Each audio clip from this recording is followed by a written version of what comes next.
Hey guys, welcome to the end of day 10 of the carnivore diet.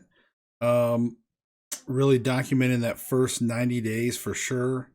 Giving you guys a daily update on what I eat and where I'm at with everything. So if you're enjoying this, if it's helping you, or if you just want to support me and you want to give me advice and help, hey, just please subscribe, follow along, participate, whatever you want to do. But this is kind of my own personal diary as well. So even if nobody watches, I'm still going to do this every day. So, okay, day 10. The end of the day, a couple things I wanted to point out is probably as you guessed by the title, I wanted to address gas, right? Farting.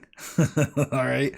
So, look, it's a human thing, whatever. I cover all topics, and I want to say that, look, since I started carnivore, I've had a drastic reduction in farting.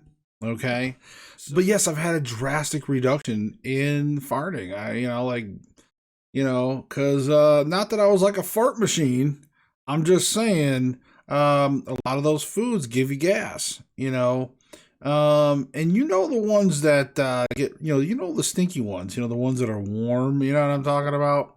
But and now since the carnivore diet, um, definitely a huge reduction. And now I don't fart that much.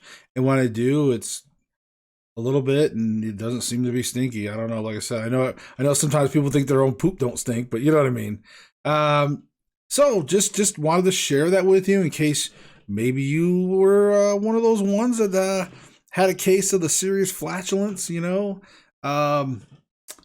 break windmeister or something. Who knows? I don't know. Maybe you were in that boat, but I can just tell you so far, I've noticed a difference. Okay. All right. So moving along. So today for dinner, again, I think today I felt pretty good. I didn't eat anything until dinner, which was about an hour ago, and around 7:30 p.m. My time. And let's see. I did snack on because I know that bacon wasn't going to be in my meal, but I wanted to have some bacon. So I had like 2.5 pieces of bacon while I was cooking, so I snacked on it. Um, and then for dinner, so my family wanted hot dogs and mac and cheese. One of my favorites. One of up in the top rankings of garbage food, right? So I'm like, oh shit, but so I'm like, that's okay. We can roll with this. So what I did is ahead of time, like before I started cooking everybody's dinner, I made like these round, like one egg. I took one egg, put it in a bowl, put a little bit of gelatin. I wouldn't say it was like a full teaspoon or anything, but they had like the unflavored gelatin that you get comes in these packets. So I opened up the packet and I just kind of sprinkled a decent amount. I don't know. I'm not going to share the recipe too much, like in detail. I can always perfect it later. It wasn't perfected, but I sprinkled some gelatin in there, and I shredded some of that white cheddar cheese in a bowl, and I just took like a pinch.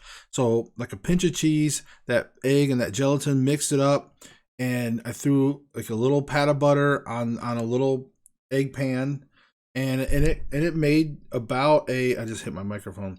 It made about like there, because once I put that glop on the pan, I kind of spread it out a little bit by dabbing on it, like because you can't really spread it because it'll slide around in that pan. But I just kind of poked at it. I got it to kind of shape out a little bit, and then just cooked each side. So almost like an omelet. I just let it cook pretty good on one side, flipped it, and then I put it on a parchment paper. I made 4 of those, so 4 eggs, but I only ate 2 of them, by the way. But anyways, I put them on parchment paper, let them cool down, and then I made hot dogs. I made macaroni noodles like normal, and I made a carnivore cheese sauce. I didn't tell my family, but essentially macaroni, like homemade macaroni and cheese. The cheese sauce in you can actually make it like normally it's almost carnivore because really it's like butter, flour, milk, and cheese, right? But you can substitute the milk for heavy cream and you can omit the flour. And so if you do the butter, melt the butter like on a lower heat, and then you add that cream, and I added like, I don't know, 3 cups, maybe 2, 3 cups, but you add a good amount of heavy cream. And but the thing is you have to be patient. You can't bring it up to a rolling boil. You just want to bring it up to a low boil, and you got to kind of keep stirring it, and you just kind of work that cream really for like probably a good 10 minutes. It'll start to reduce and it'll start to thicken up just a little bit. It'll start to get a little thicker. Then you can take your 8 ounce or your 16 ounces of like your 1 pound of cheese, and then you can start, slowly, you take like a handful, melt it in, get it nice and creamy, like completely, and then grab another handful.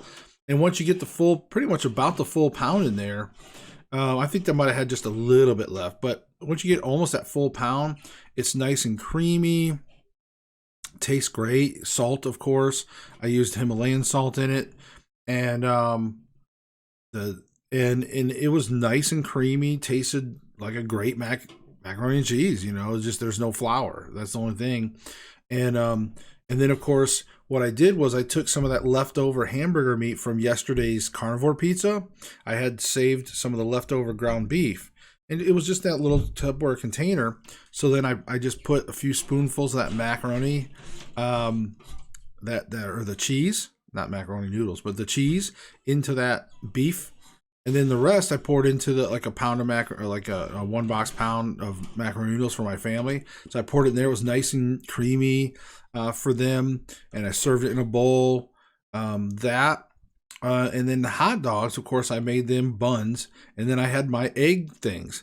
Now I will say, like when you have that round egg thing, what I would probably recommend in the future is I'll probably make 1 for 2 hot. Like I could only eat like 2 hot dogs tonight. And because I also had that meat and cheese, and then I of course had the bacon.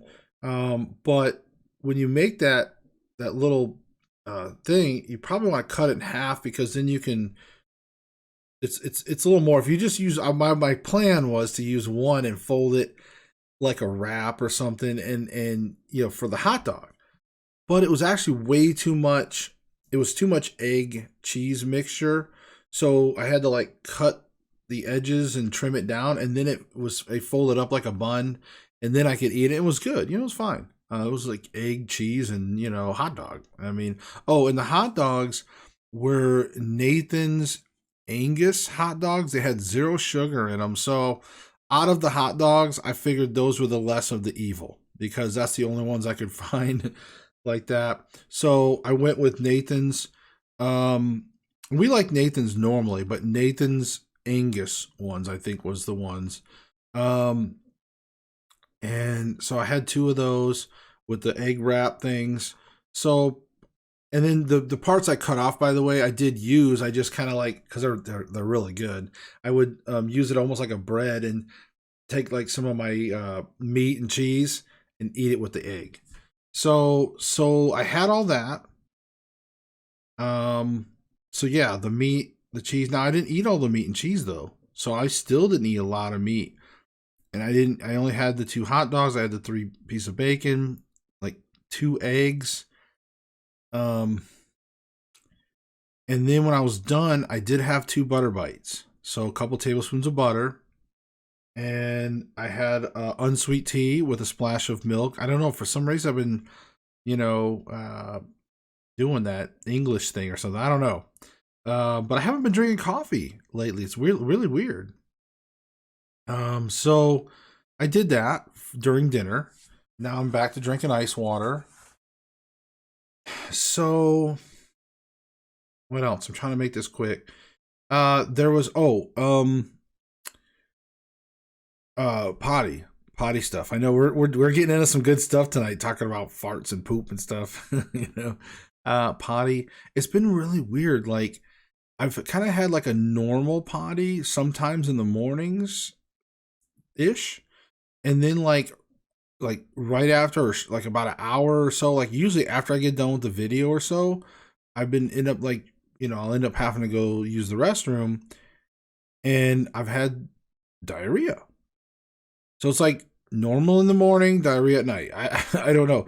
It could be because maybe, and this is me theorizing, maybe it's the tea.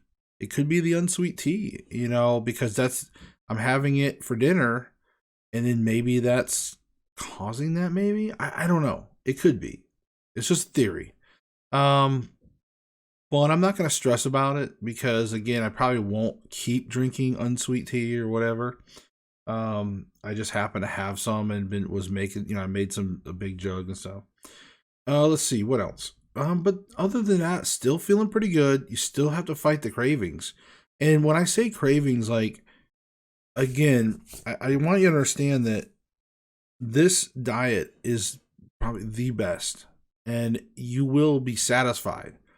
But mentally, all those years of bad habits that I did, they're just mentally there. There's so many triggers. And then, of course, I still live around a lot of garbage food, and my family still wants to eat the same great things, mac and cheese and hot dogs and, pizza and all these things. So I have to constantly fight that. And then they've been eating, chocolate pudding pie and like, so I have to understand that when I see that stuff, it's tasty poison. It's tasty poison, and I don't want to do that. So, that's what I would say is just the mental triggers. And what I mean by that is, like, I eat until I'm full, just like right now. It's like, but I still will have the triggers, and you just have to stop and think about, like, you mentally got to be tough, and you got to tell yourself, hey, stop. And then think about your body and say, oh, wow, yeah, actually, I'm satisfied. I'm full. I'm satisfied. I really don't need it. It's just mental. And you have to constantly tell yourself that, literally almost conscious. Like, I've almost had to like almost say it out loud sometimes. Like, no, Josh, you don't need it. You're full. You're satisfied. You have to tell yourself that sometimes, because the mental part of it. And that's something a lot of people don't always get. Again, some people, they have medical problems. They do carnivore. Maybe they were a little overweight, whatever, but they may not have a deep food addiction. So some of you that have deep food addictions, I know some of you shared that, then you probably know what I'm talking about. When you have those deep food addictions, the mental triggers are real. But in time, once you get past and you get a routine down, and it's not, and it's nothing, then once you get past that mental thing, just like when I quit smoking, there was a certain point at which, like, it was like I had my normal routines, and I didn't have to, like, I had mentally broke past those and started to reprogram mentally. So anyways, but yeah, I was rambling on again. But anyways, guys, so that's everything at the end of day 10. Sometimes I forget the days, but I want to keep doing this for myself out here. And then, again, if it helps you guys, great, awesome. But other than that, guys, I mean, I want to say again, thank you all so much for the support. Ozark, I did not get to try the butter mayo tonight. I will be having butter mayo real soon, but I've got it sitting in the fridge, doing nice and good, getting nice and good. So yeah, it's in the fridge. I'm looking forward to it. But guys, thank you for everything. Seriously, you guys are such a good community out there of people, and I really do hope that some of you keep sticking around and talking and interacting with me. It's been so much fun. And it helps me. It really does. And I hope it helps you. So, all right, guys, we'll see you tomorrow.